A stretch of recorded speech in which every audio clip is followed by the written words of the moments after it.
Let's do this. It's hot in Florida. It's hot in here. No big deal. Hello, everyone, and welcome back to Shea Station Player Profile and Projections. We are not in the hot sun anymore. We're at our wonderful Airbnb here down in Port St. Lucie. I'm one of your co-hosts, Jack A.K.A. Jolly. Joining me on the Shea Station-themed couch is Jerry Blevins. And, Jerry, we have another fun Mets player to talk about for 20 minutes. Let's do it. His name is Edwin Diaz. And he just got paid a lot of money. In fact, more than any relief pitcher in MLB history. And he deserves it. The guy was unbelievable last year. Everybody remembers the Timmy the Trumpet. No, Timmy Trumpet. I mean, that's advertising. The most electric walkout song in closer history. Like, it's hard for me to say that with Mariano Rivera being the guy, but it wasn't electric. It didn't create atmosphere. Everybody was just like, cool, this is a party. Like, I'm not comparing the two as accomplishments, but walkout songs and creating atmosphere, I think Diaz has got him in that. All I'm saying is nobody on the Red Sox ever played Enter Sandman as their walk-up, and now Edwin Diaz doesn't have to worry about a Braves hitter using his song because now he plays in Milwaukee. But I digress. The episode's not about William Contreras. It's about Edwin Diaz, and it is brought to you by the DraftKings Sportsbook, who is sponsoring today's PvP. Thank you to them. What is better than watching NBA action? Well, watching MLB action. But we can't do that yet. Being a part of it is better than that, guys. And with DraftKings Sportsbook, an official sports betting partner of the NBA, you can tap into all the excitement with the click of a button. That sounds easy. New customers can place $5 on any pregame moneyline bet and get $150 in bonus bets if your team wins. Take that bonus bet money, put it into some same-game parlays. Boost those NBA winnings with each leg you add up to 100%. That's pretty huge. Download their free and easy-to-use app now. Sign up with code SHEA, S-H-E-A. It's literally all over the couch if you don't know how to spell it. New customers place $5 on any pregame moneyline bet and get $150 in bonus bets if your team wins. Only at the DraftKings Sportsbook with code SHEA. Minimum age and eligibility restrictions apply. See show notes for details. And thank you to DraftKings for sponsoring us today. Let's talk about the Trumpet Man. Jerry. Let's do it.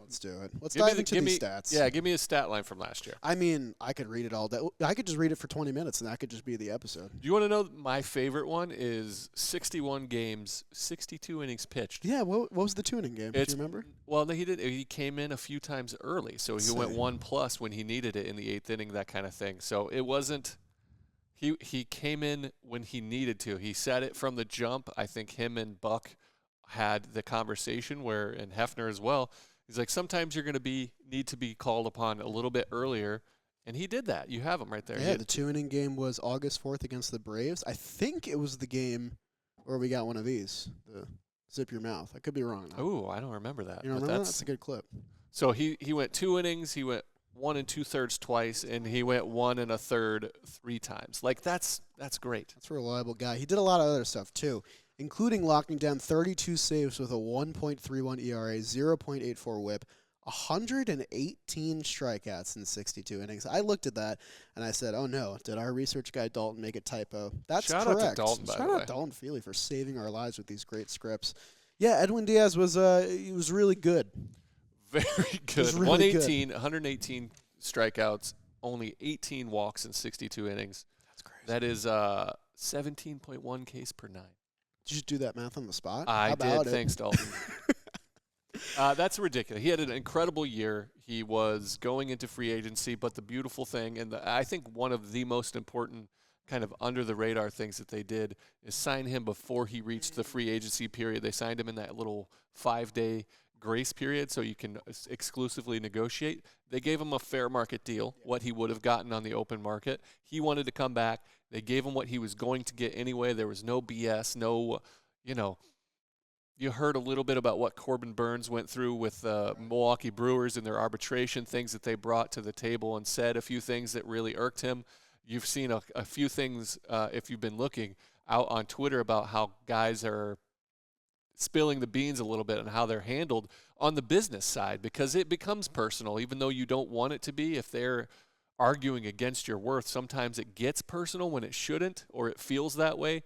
What I love is they signed Edwin Diaz early, and they didn't wait until he got there. They were like, we think you're worth this. How does that feel? He says, that's what I'm looking for.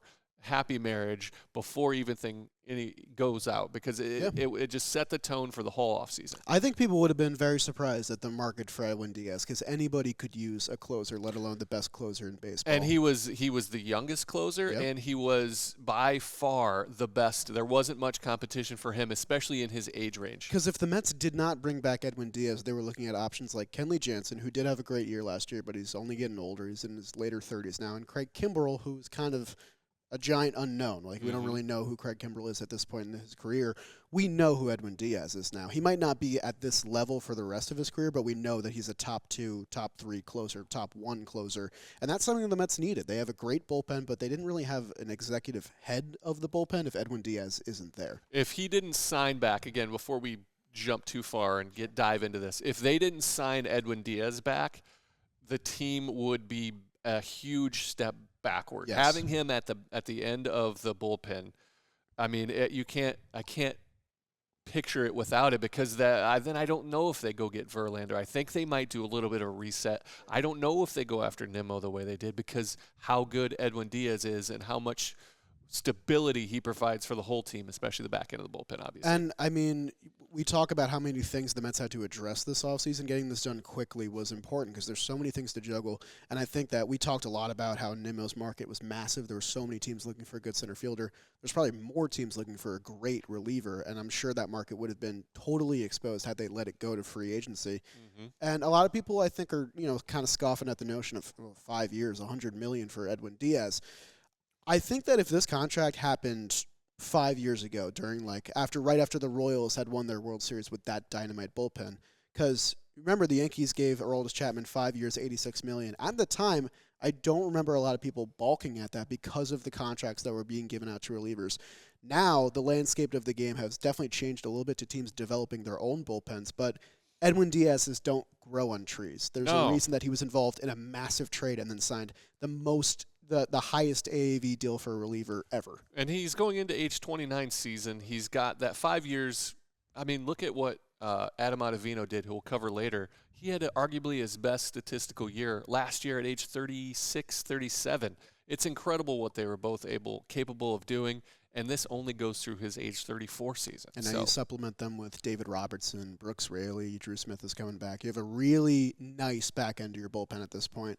But let's talk about everything. Let's get into it. So Steamer likes Edwin Diaz because, who doesn't like Edwin Diaz going into 2023? You'd be insane not to. They have him pitching a few more innings at 64 innings pitched, saving 34 games with a 2.45 ERA, 0.98 whip, another 100 strikeout season, which we like, and 22 walks. So the ERA is a little bit higher, but pretty much everything else is exactly the same. Maybe not to that unbelievably elite lockdown echelon that he was at last year for basically 5 months of the season.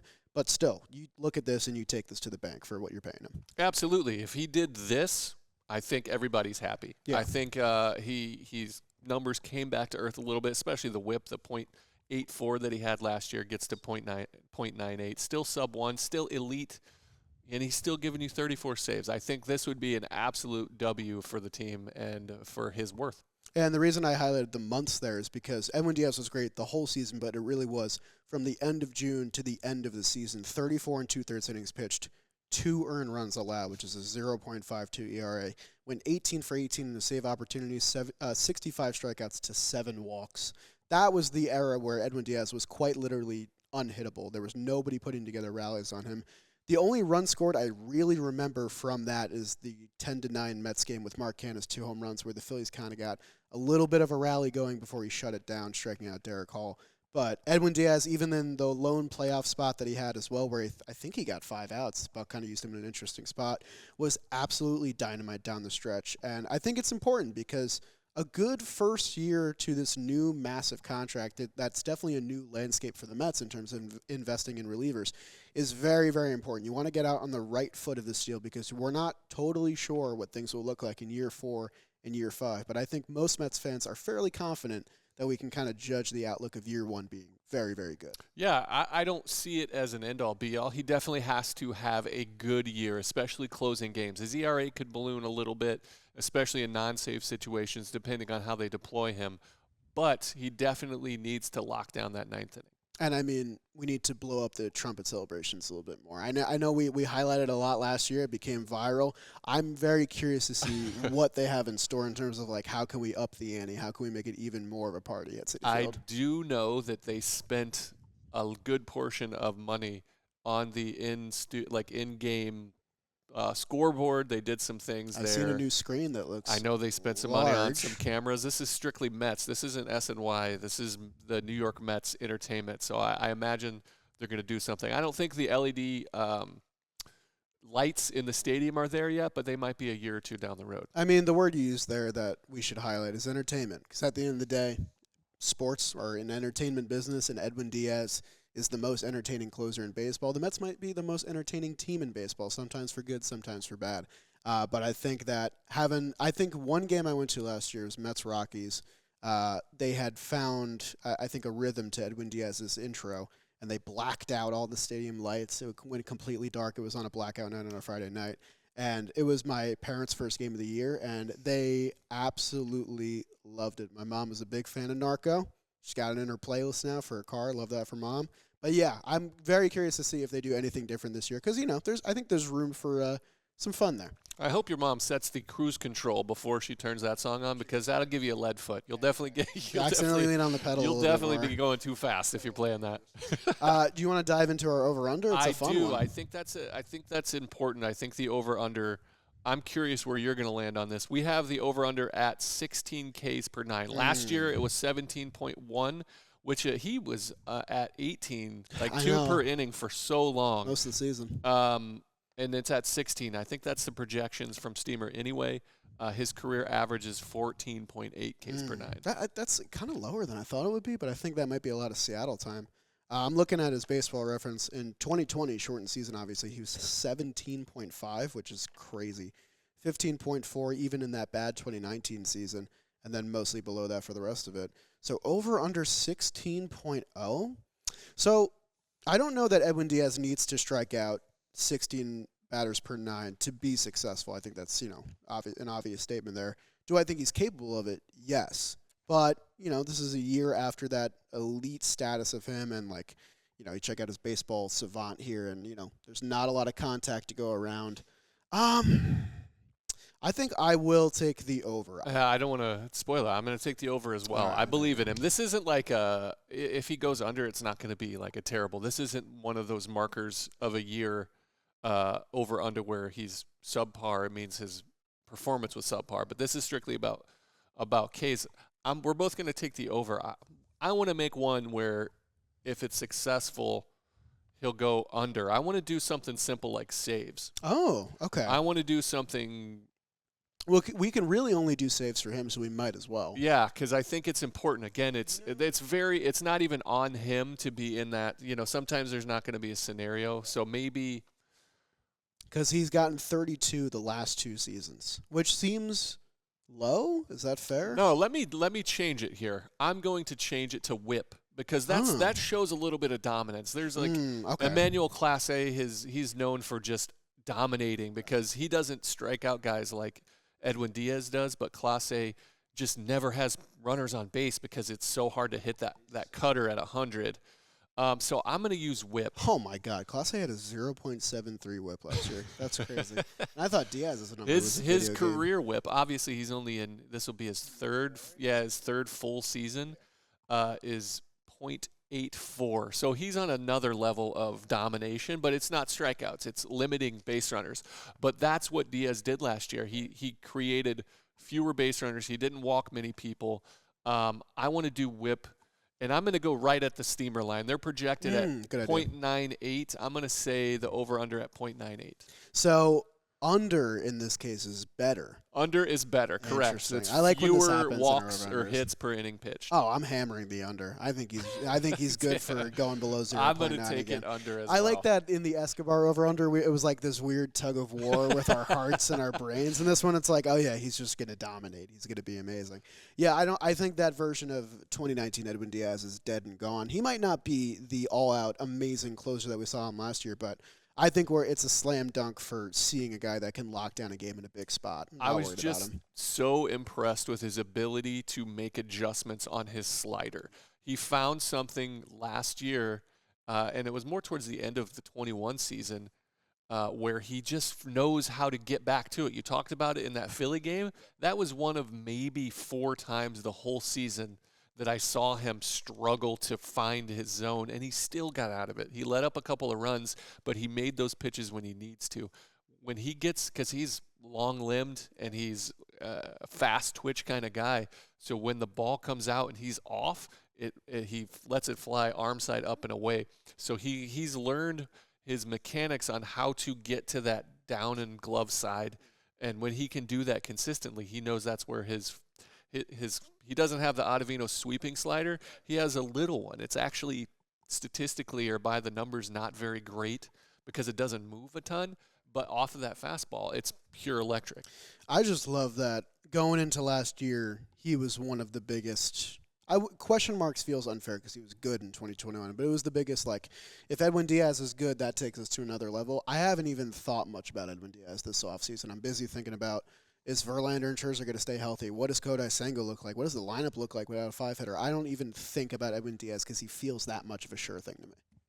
I love it, and I don't want to jinx it, but that's how I feel. I feel like you're going to be able to have that reliability at the back end of the bullpen, and I think that's ultimately what they signed him up for those 5 years, is to give everybody a deep breath at the end of the game. Absolutely, and I think that's a good spot to jump out on. I agree. If you're good. Guys, thank you for tuning into this PPP. Hey, we'll be back again tomorrow. PPPs every day until opening day. Like on YouTube, subscribe, leave us a review, all the good stuff if you enjoy it, and share it with a friend. Share it with a friend. Let's go, man. I got my friend right here. I'm sharing it with him. I like hearing the music. Me too. It's fire. You ready? It's pretty good. Not a big deal. Say I got the middle finger up. Tickling the ivories?